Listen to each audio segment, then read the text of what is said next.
welcome everybody to week 2 of the fantasy preview show. It's me, Patrick. I'm here with Austin, and we're going to recap real quick. I think a pretty tame to pretty crazy Daytona race, and look forward to AutoClub. So, absolutely. Yeah, I guess initial thoughts. I want to know your initial thoughts of the 500. Well, I wasn't expecting them to stay 2x2 the entire time for the most part, and not much moving around to say, yeah. Yeah, we didn't get the single file that we normally get out of these guys, which was nice. I mean, it was nice to see them race a little bit as compared to years past for the most part. Absolutely. I just felt it was maybe a little hard for somebody who maybe got shuffled to the back to get back up front because just the 2 lanes just took over and all of that. Well, it looked like we saw a lot of guys with handling issues on the bottom. I think Joey Logano talked about it after the race, that just it was too slick on the bottom. Guys were having to lift going into the corner. Yeah, I could definitely see that. And like sometimes like how the Keselowski and Buescher, when they got lined up on the outside, they pulled away, and I don't think anybody else was really able to do that yesterday. No, I don't think so either. But that's an RFK thing. Brad's always been really good at managing to get good pushes, and I've taught Chris a lot. Chris is definitely a much better plate racer since Brad got there. Absolutely, yeah, and it definitely showed yesterday. I'm surprised one of them didn't finish in first. How they were leading that. Yeah, we'll get to that, I guess. So we'll start right in stage 1. Really uneventful stage 1. Not a lot happened until AJ Allmendinger lap car middle. I did see in the beginning there Logano really pushing really hard to start off. I think it was Kyle Larson in front of him, and he was getting squirrely just from Logano pushing. So I definitely noticed that just right off the get-go. Yeah, it seemed like, and I think they brought it up on the broadcast, that Larson wasn't full throttle. I mean, he was 3/4, and Joey alluded to it on his radio, that I think that the 2 Hendrick cars were trying to keep those lanes side by side because they knew if they let the Fords get lined up, they were going to be in trouble. Oh, okay. See, I didn't catch that. Yeah. Yeah, Joey had made a comment about, him lifting as hard as he was, trying to keep the 2 side by side. Okay. That makes sense because, yeah, there's no movement, and it definitely looked identical all the way around every lap. So. And it seemed like it stayed that way until we got to pit road, which we saw something interesting. The Toyotas seemed to got really good at their teamwork, because they were able to, after the pit stops, pull out in front of everybody. The Fords didn't have like that commanding lead like they normally do off pit road. Yeah, very surprising with the few numbers the Toyotas had compared to Chevys and Ford. Definitely surprising to see them take control after the pit stops. Yep, and then coming to the end of the stage, we had AJ Allmendinger stick it right in the middle, block a bunch of cars, almost cause a wreck, which I know a lot of guys would have been really upset about. Oh, yeah. But they all managed to hang on. Brad Keselowski gets stage win number 1 of the season. Yeah. Another thing I wanted to talk about, and like just the first, I think it was like 12 laps or something, Jimmy Johnson gained like 10 positions. Yeah. From where he started in the back. Very impressive by Jimmy Johnson to start off the race. I mean, he looked good out there. God, there were times you saw him sitting up in the top 10. He was smart, and I don't think he really pushed it too much. He just made really good moves, proving that he still knows how to do the plate racing thing. Yeah. For a moment, I thought he had a really good shot at winning that come the final race. Well, yeah, I was going to say out before, I think, I can't remember which wreck he got wiped out in. There was a couple of them there at the end. If it was the first one to cause the green-white checkered, or if it was the second one where Larson got slammed into the wall pretty hard. Yeah, I can't remember off the top of my head. Yeah, I mean, these things ended like they always do, in a big mess. Oh, yeah. So, Ryan Preece, too, coming in second in stage 1. He was up there a lot. He looked good yesterday. Absolutely. really good. Wherever you saw Ryan Preece, he was right up there front pushing usually. Is really good by Ryan Preece on his part. Yeah, I expect maybe a big season out of him coming forward. I think things got a little bit messy in stage 2. I think that's when we had, who was it? Tyler Reddick got turned down into Blaney off of a bad push from, I can't remember who actually. I don't know if you have a note on that one.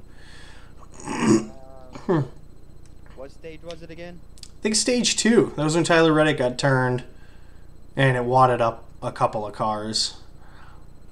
Oh yeah, Harvick got a little bit into the back of Reddick. I found it, collected Blaney, definitely took him out. I had to switch my garage pick. I had Gilliland, and Blaney was out there, so I had to switch that. Really buffered that up a little bit. Which might have been a mistake. He finished 8th with that thing.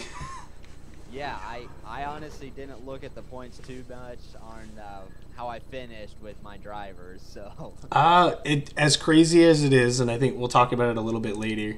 I have the points pulled up from that race. I'll have to.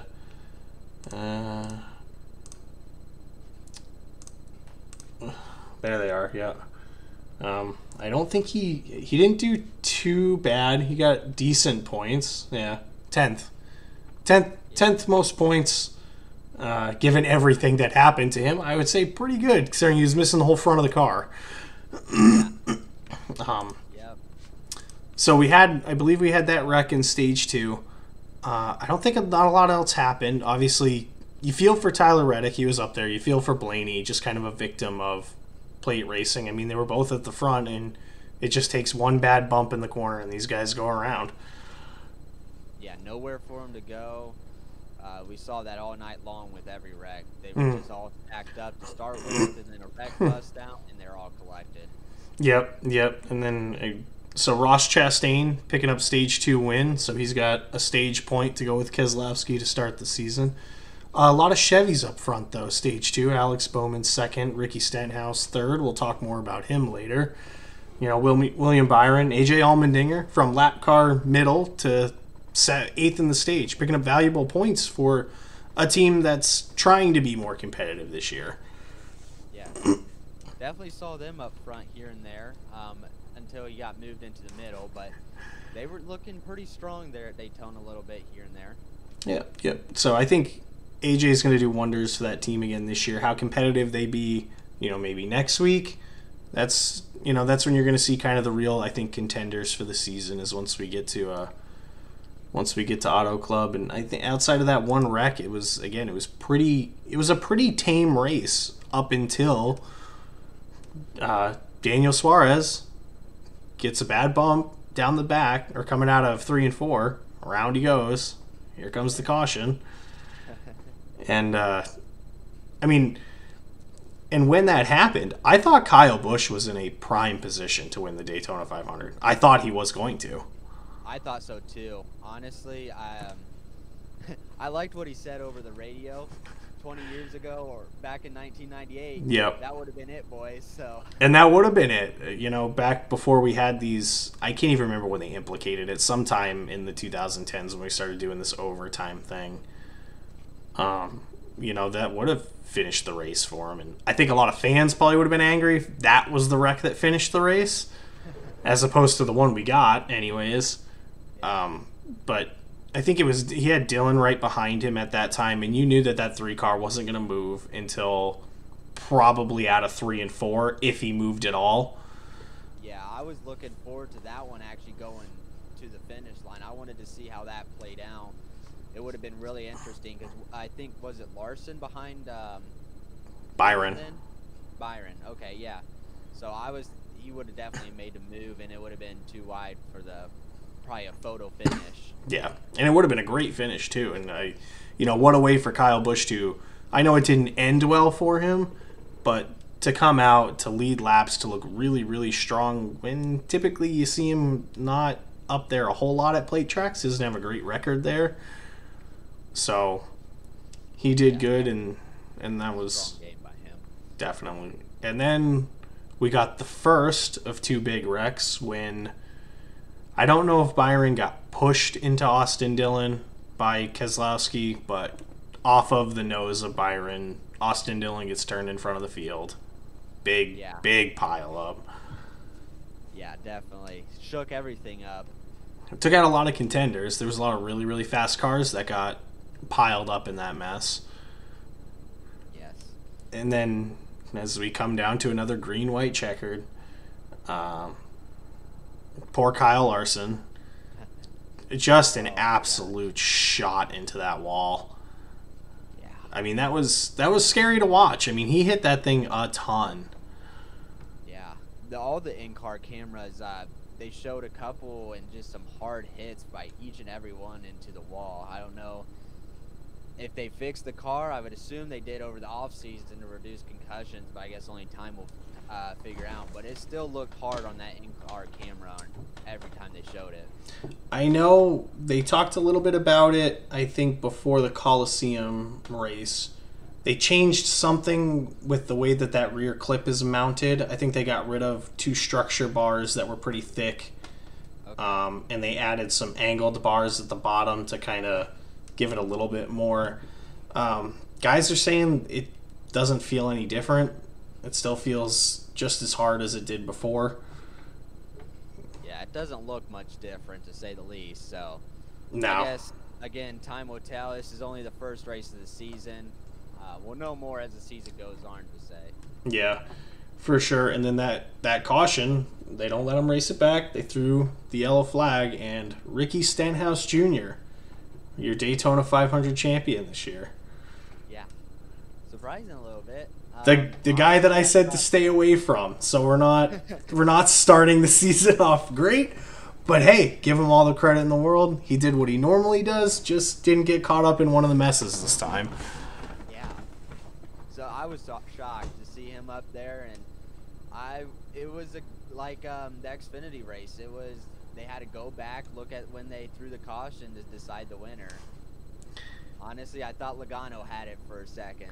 I was hoping, but when they flipped the camera around, it's like when they showed the camera, Ricky was out pretty good on him. The Xfinity race was crazy. That was a close one. Yes. So many, and I guess we'll talk about that really, really quick. So many variables that I would love to know what you thought of the 20 car. Is that something you penalize, or do you think he was forced down there? I honestly think he was forced down there. It's just so many cars. Allgaier, he went from up high to the middle, and I think the 20 thought he was just going to come even lower, so he went below, honestly. Well, and I think that brings up the question, because we've seen NASCAR do it before. If you force someone down below that line, they black flag you for it. So yeah, I think NASCAR, that picture showed that Austin Hill was in front no matter what. Yeah. So I think they just went with the safe bet, called him, and I don't think did they penalize the 20 car?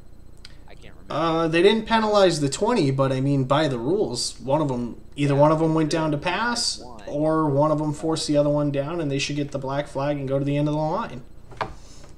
Yeah, they're kind of saying hush-hush about that. Yeah, I don't think a lot of people are talking too much about it. Violent wreck for Sam Mayer.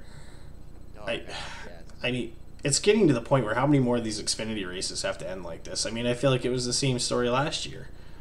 Yeah. You know, somebody, I can't remember who it was, but I mean, right, he tore the whole back end of the car off of the catch fence on the backstretch. Oh, man. Yeah. So hopefully they do, you know, maybe look into trying to keep these cars on the ground a little bit. I know there's only so much you can do, but driver safety. It did decent. I mean, it did go up. Sam Mayer's car did go upside down, but not as bad as we've seen it before of flipping through the air. So yeah, it did. On that. And I think it landed back on its wheels too. It caught the grass and landed back on the wheel, just flipping one more time. It didn't do any barrel rolls once it hit the grass. So. Yep. Yeah. So all in all, I mean, it was a Daytona weekend. So a surprise winner. I mean, if we're talking, you know, your prediction last week of getting close to 19 winners again, I mean, if you think about it, going back to the start of last year, you're at 20 different race winners now. Yeah, I think it's still doable. Yeah, I mean, especially if you're going to get play tracks like this where, let's be real, that the JTG Doherty, I always have to say that slow, can't say that 3 times fast. Not really like a front-running team. You don't see him in the top 10 too often outside of plate tracks. Yes, and I think we're going to see that even more. We're going to see maybe some other guys again. Maybe Michael McDowell at another plate track compete up there. He's had that experience. He's looked good last year, so who knows? Someone like McDowell again might come up and win another plate track. Well, in those road courses too. I mean, he was lightning fast at some of those road courses last year. So if he can come out and show that same speed, there's no reason, especially now that they're not going to do stage yellows during the road courses anymore. I mean, he could easily go out there and win one of those races. Yeah, I could see it happening. Yeah. So, all right. Well, with a wrap up of Daytona weekend, again, my pick, Blaney finished 8th. I don't know how. That car was KO'd about 3 different times. They cut enough pieces off of it. Hey, man, they limped it to an 8th. I would consider that a win, given what they had. How did your pick do? Well, Kyle Busch finished 19th, so Blaney finished a lot better. He did, but that was not without, and again, all credit to that pit crew because they hustled to get that thing put back together. Yes. So I guess that leads us into AutoClub Speedway next week. I love this track. This is probably going to be the last time we see this track in this configuration, which is a bummer. I thought the race here last year was great. Yeah, I always like how they run the high side. Once they get broken in, they run that high side, and it's just inches away from the wall. I always love seeing that at these tracks. And this is, I mean, outside of, I think you had a few spinners last year, but outside of that, relatively clean race. I think we'll start off with I think Hendrick's going to dominate this race just like they did last year and the year before. I think Larson won this race last year. I know Bowman, I mean, was not too many years ago, Bowman just drove away from everybody and won this. This is really where that trimmed out speed that you see them have at Daytona comes to handy. They got something in those things when they come to these big tracks like AutoClub, and it shows. Yeah, not only Hendrick cars. I think it's going to be any Chevy, because if you look at the top 5 from last year, there's only one Ford, and that's in 5th. Yeah. So I think that was Logano, wasn't it? Yeah, it was Logano in 5th. So Chevys, I think, are going to look strong, hopefully coming this weekend. Yeah, I would put my money on Hendrick or even RCR. I think Austin Dillon runs pretty okay, and Kyle Busch is obviously, he's won AutoClub races. He's fast here, so having that trimmed out speed that the Chevys have had, I think he's going to be one of the contenders for sure. Absolutely. I think I heard one saying, Kyle talking on an interview, Kyle Larson, I think he said that Kyle Busch taught him how to run high at AutoClub and tracks like that. So yeah, I think it was an Xfinity. Yeah. In the Xfinity series, he was talking to Kyle about it, and Kyle gave him pointers of how to kind of run the wall there and make it around, which is crazy because you think that the dirt guy doesn't need pointers on how to run the high side, but I guess AutoClub's an entirely different animal. You're doing 200 miles an hour against the wall, Yes. Let's bring up last year's results. I think you said you had him up. Yep, I got him up. One guy I'm surprised by, I think he probably got in a wreck. Christopher Bell finished last, but he probably got in a wreck or something, if I had to guess. Yeah, I that's would expect him to run up front come this weekend, being a dirt background. Well, and I think we also had that interesting exchange between Kyle Larson and Chase Elliott, racing for the win with Logano late. I think Larson fenced Chase Elliott towards the end of that race there. You remember that, yes. Yeah, yes. So a little bit of beef between Kyle Larson and Chase Elliott. They had a little bit of beef last year, all year long, between that incident and then at Watkins Glen when Chase got moved. Yeah. I mean, you see Chase won the championship in 2020, and then here comes Kyle winning every race, almost every other race, and then winning the championship. Just blows Chase out of the way, takes the spotlight away from him. Yeah, it's crazy how that, I don't know how that works, I guess. It's just, You know, because, I mean, you're coming off the back of what was Chase Elliott's a really dominant season and a championship for Chase Elliott in 2020. And then Kyle Larson just shows up, steals all the thunder. And then they were on it early. I feel like they fell off a little bit late. I think most of the Chevys did for whatever reason. It seems like towards the playoffs, they just didn't have that speed they had all year long. Yeah, I noticed that for sure. They really, like you said, punch right out of the gate, strong, and I don't know why they died down. Maybe the other teams are just finding something else, and they're just coming in faster as these other tracks come late in the season with experience. Yeah, it'll be interesting to see for sure. So I don't think that my fantasy lineup didn't lock in last week. I think I might have messed that one up. But that's okay. Hopefully yours did. Tell me how it did. Yeah, mine locked in. I think I'm second to last, right in front of you. No, I'm third. So that's pretty good. Yeah. Denny Hamlin, he got 20 points for me, so... Tough day for him, too. Tough end of the day. He got caught up in one of those wrecks and just got body slammed into the wall. Yeah. Kyle Busch, like we talked about, was really strong up front. I was really excited. He was up there. I thought he was going to get it for me, but then he comes home 19th. So. And you hate it because that's just plate racing. You know, it looks like it's in hand. You get one caution, and then all hell seems to break loose, and these guys are wrecking left, right, and center and taking each other out. Because at that point, if you have a run, you have to take it. You can't back off. You got 2 laps. Yeah. Yep. And then I made a mistake here. After Blaney got in that wreck, I put my Todd Gilliland in and took Ryan Blaney out. I should have kept Ryan Blaney in. I was amazed, and I don't want to harp on it too much because I feel like people have probably harped on it enough, but Fox's coverage was not great.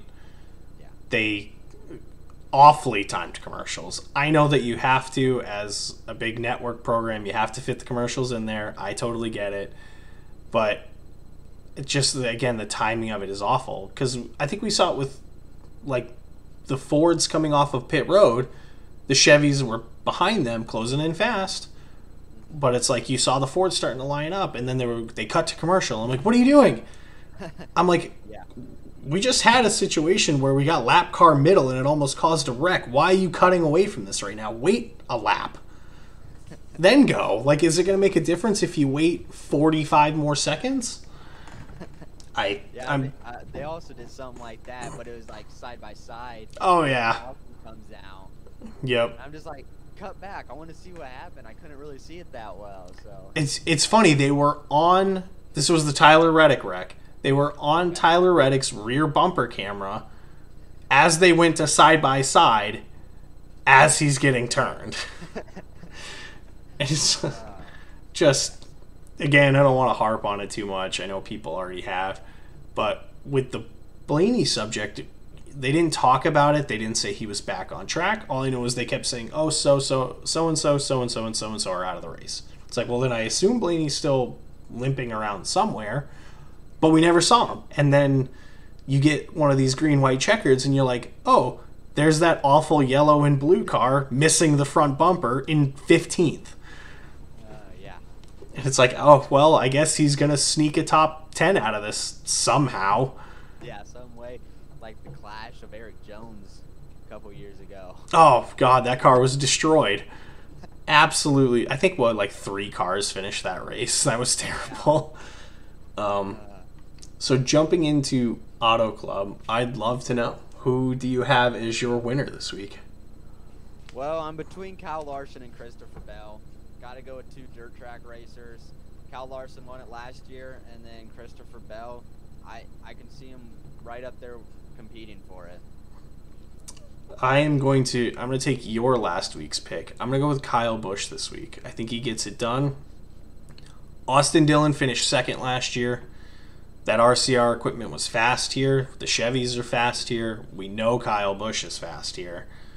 I think that it's just a perfect storm for him to be able to get up there, get that win, stick it to Joe Gibbs Racing. This is what you get for letting me go.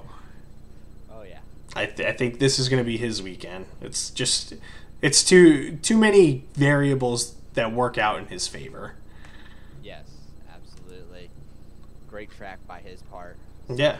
Yeah. Do you have any dark horses that might sneak up and get a win or just get a really, really good finish? I think if we look back to last year's results, I mean, again, I would have said... I'm going to probably go with Eric Jones and Daniel Suarez. They finished 3-4 last year. What says they can't do it again? So yeah, I got them two guys. I think they can do it, if not win it. Especially maybe Eric Jones. He's got a teammate in the field, and they might be able to share information. And it's funny because I think he was leading a good chunk of this race last year too. And just kind of didn't quite have the equipment there at the end to run with Larson and Dillon, but which is crazy because again, Austin Dillon comes up and tries to steal a win in the rare moments that he has them. Austin Dillon is such a strange driver because he'll be mid-pack and you won't talk about him for weeks, and then he'll pop up at an auto club and finish second, lead laps, almost win the Coke 600 again. It's like if he could just nail down some consistency, he'd be a really, really good race car driver. Yes. Man. So you took probably the best picks. I guess we won't call him a dark horse because he won the 500, but I'll go with Ricky Stenhouse Jr. Top 10 last year. Riding a great wave of success with the 500 victory. He's feeling good. He's feeling confident. No reason why he can't get up here and finish top 10, top 5 again. Yeah, absolutely. Definitely momentum going into the week. And I hate to say it again, but he's in a Chevy, so... Yeah, it's hard to bet against the Chevys here at Auto Club. They run so well. The Toyotas really struggled here last year. Only one of them in the top 10, and that was Kurt Busch. All the Gibbs guys, Bubba, I mean, they were all out back. Oh, and engine failure on Christopher Bell last year. Okay, that's what it was. Yep. Yeah. So that what brings me to my point of guys to stay away from. I'm going with Bubba and then the Gibbs cars. Yeah. I don't think they can get it done. If they can, they did a lot of work in the off season, just research and stuff. But I don't think they could. Yeah, I think I'm right there with you. The Toyotas haven't really had the speed that we've seen them have before, especially again Kyle Busch not there. Really, he kind of carried, I think, the flag for them at Auto Club. You saw him run pretty well, but not his kind of speed. And Bubba just struggles here at Auto Club. He can't ever seem to really figure out how to wheel it around. I would hate to see it, but given how he ran last year here, I would say Ryan Blaney's going to be a tough guy to want. I mean, it's crazy. You've seen him lead a bunch of laps at Auto Club. I mean, he had that duel with Alex Bowman a couple years ago where I think a cut right rear tire was the only thing that kept him from finishing second. But 18th last year, had no speed all weekend. Qualified well, but just couldn't keep the car up front. Just fell like a rock all day. So I would say, I'd love to be wrong, but I'm going to say he's probably going to be one of the guys you want to stay away from next week. Yes. So, and I think with that, it's hard to believe it's been a half hour already. Holy crap! I know. It did. It went by very, very fast. Hopefully we have an exciting finish to talk about next week, like we did this week, like this race was last year. Yeah. Hopefully it gives us more maybe talk about. Maybe, like you said, maybe we'll go on another half an hour next week and barely even notice it. Maybe. So, hey, thanks for joining me doing this again this week. And, hey, here's to another good week of racing at one of my favorite tracks. I love Auto Club. Yeah, so we will see all of you guys later. Enjoy. Be sure to leave your comments down there. I know this goes up, YouTube, everything like that. Let us know what you guys think. of last week's race and what we're going to get this week. So, all right, we will see everybody later.